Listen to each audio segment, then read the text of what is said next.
अनिल कुमार जी, बहुत बहुत स्वागत है एक्सप्रेस न्यूज भारत पर। क्या कहेंगे इस हादसे पर? देखिए, हादसा बहुत ही दर्दनाक है। हम लोग संवेदनशीलता व्यक्त करते हैं अपनी, और वास्तव में ये हृदय विदारक है। लेकिन टेक्निकल फैक्ट्स अगर आप जानना चाहते हो तो मैं बता देता हूँ। जी जी बिल्कुल। ये नमामि गंगे प्रोजेक्ट, एक वहां कंपनी काम कर रही है नमामि गंगे प्रोजेक्ट पर, तो बिल्कुल एक्चुअल स्थिति क्या है? क्योंकि आपके वहां पर जो अधिकारी हैं उन्होंने आपको रिपोर्ट दी होगी, बिल्कुल एक्चुअल सिचुएशन क्या है जिससे लोगों को सही जानकारी मिल सके।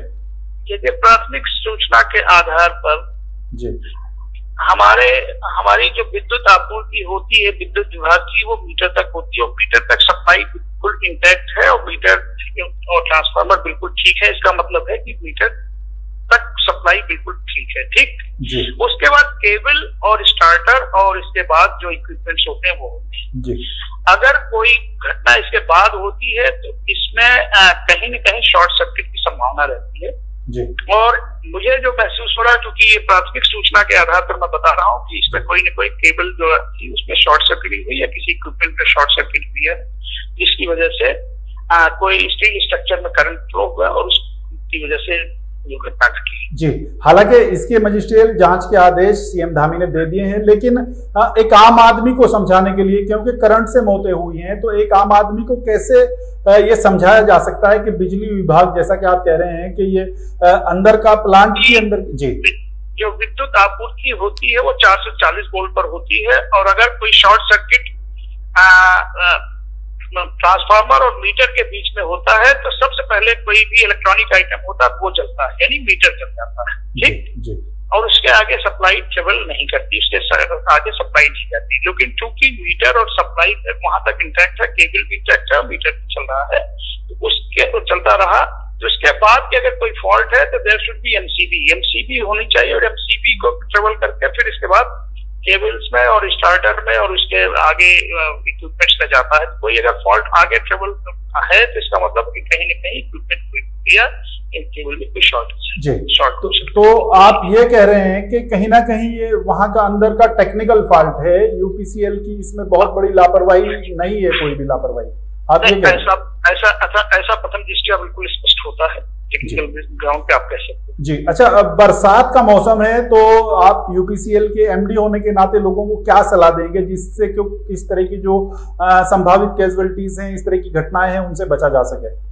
उसके लिए सबसे पहले चीज तो ये है कि हर एक के यहाँ आपकी जो एमसीबी लगी होती है वो एमसीबी प्रॉपर काम कर रही है। जी। दूसरा, एमसीबी अगर नहीं लग पाती, मान लीजिए छोटा हाउस है, तो कम से कम स्विच बोर्ड्स में जो फ्यूज सेट्स हैं वो काम कर रहे हों। तीसरा, आपका जो इक्विपमेंट है, जिस इक्विपमेंट पर जो भी इंस्टॉलेशन है वो प्रॉपर अर्थिंग हुई हो। ये 3-4 चीजें देखते रहना चाहिए, और आपको अपने केबल्स या जो जहां से भी सप्लाई आ रही है वो नेकेड या जली ना हो, जिससे कि फेस टू फेस शॉर्ट ना हो। कभी कभी क्या होता है कि केबल जल जाती है, लोग टेपिंग कर देते हैं, और टेपिंग प्रॉपर ना होने की वजह से दोनों फेज या 3 फेज की केबल है तो तीनों फेज में से कोई भी 2 फेज शॉर्ट हो जाते हैं, तो शॉर्ट सर्किट में हाई करंट बहती है, और हाई करंट जब बहती है तो कोई भी इक्विपमेंट डैमेज हो सकता है या कोई भी हादसा घट सकता है। तो कोई खराब केबल नहीं होनी चाहिए, और अगर आपकी कोई केबल के शॉर्ट सर्किट है तो उसकी प्रॉपर टेपिंग होनी चाहिए। अर्थिंग मकान की या इक्विपमेंट की अच्छी होनी चाहिए, ये सब चीज आपको प्रिकॉशन रखना चाहिए। और अपने इंस्टॉलेशंस को टाइम टू टाइम टेस्ट करते रहना चाहिए, देखते रहना चाहिए, फिजिकली भी और टेक्निकली। जी, बहुत शुक्रिया एमडी साहब हमसे बात करने के लिए। और सोनिया, अभी अनिल कुमार यादव हमसे बात कर रहे थे, उन्होंने बताया है कि ये जो लापरवाही है प्रथम दृष्टया यूपीसीएल की नहीं है, वहां पर जो प्रोजेक्ट में कंपनी काम कर रही है उसकी लापरवाही नजर आती है। क्या कहेंगे सोनिया?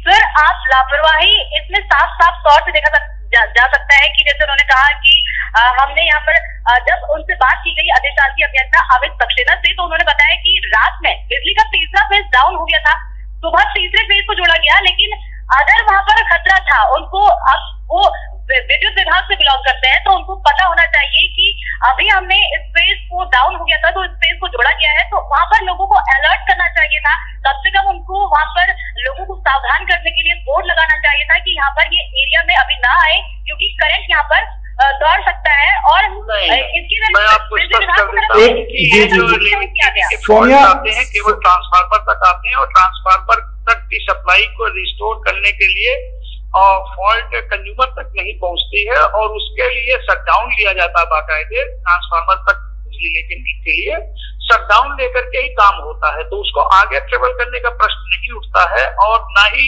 हर फीडर अगर बंद रहता तो उसको चालू करने के लिए हर कंज्यूमर को बताना आवश्यक इसलिए नहीं है कि वो ट्रांसफार्मर तक सप्लाई ट्रेवल करती है हाई वोल्टेज जी। अच्छा, दूसरे ये भी अनिल के बाद यूज करेंगे तभी को जी अनिल कुमार जी, एक मुद्दा ये भी है कि वो पूरा जो प्लांट है वहां पर स्टील पार्किंग और स्टील से बहुत ज्यादा काम हुआ है, तो ये भी एक घटना की वजह हो सकती है कि करंट बहुत तेजी से फैला हो। देखिए स्ट्रक्चर्स तो अगर स्ट्रक्चर है सब तो स्टील का ही होगा, उसमें कोई लापरवाही जैसा शब्द नहीं यूज कर सकते हम लोग। जी स्ट्रक्चर स्टील का ही होता है और इसमें कोई लापरवाही नहीं। और मैं इसको भी लापरवाही शब्द तो मैं अपनी तरफ से नहीं करूंगा, नहीं करूंगा। हाँ, ये घटना है, अब उससे जांच होगी तो कहाँ कमी रह गई है उसका हम लोगों को दूसरे लोगों को करना चाहिए टेक्निकल एनालिसिस। लेकिन लापरवाही शब्द मैं यूज नहीं करूंगा, क्योंकि घटनाएं जब होती हैं तो बहुत सारे ऐसे रीजन होते हैं, फोर्सिंग और अनफोर्सिंग रीजन, तो वो एनालिसिस के बाद टेक्निकल ऑडिट के बाद। जी बहुत शुक्रिया अनिल कुमार जी हमसे बात करने के लिए।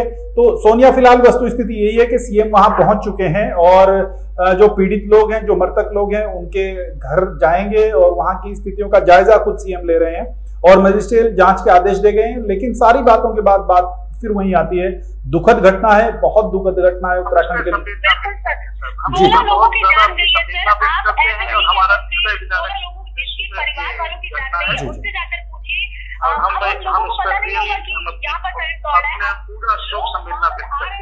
जी बहुत शुक्रिया अनिल कुमार जी, आपने हमसे बात की। ओके।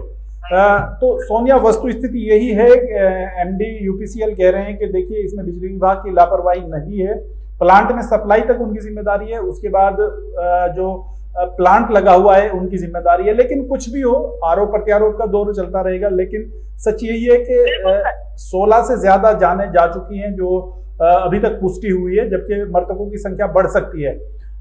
रेस्क्यू ऑपरेशन जारी है और सीएम खुद वहां पहुंच गए हैं। और सबसे बड़ी बात यह है कि इस तरह की घटनाएं जो है वो कहीं ना कहीं दहला देती हैं।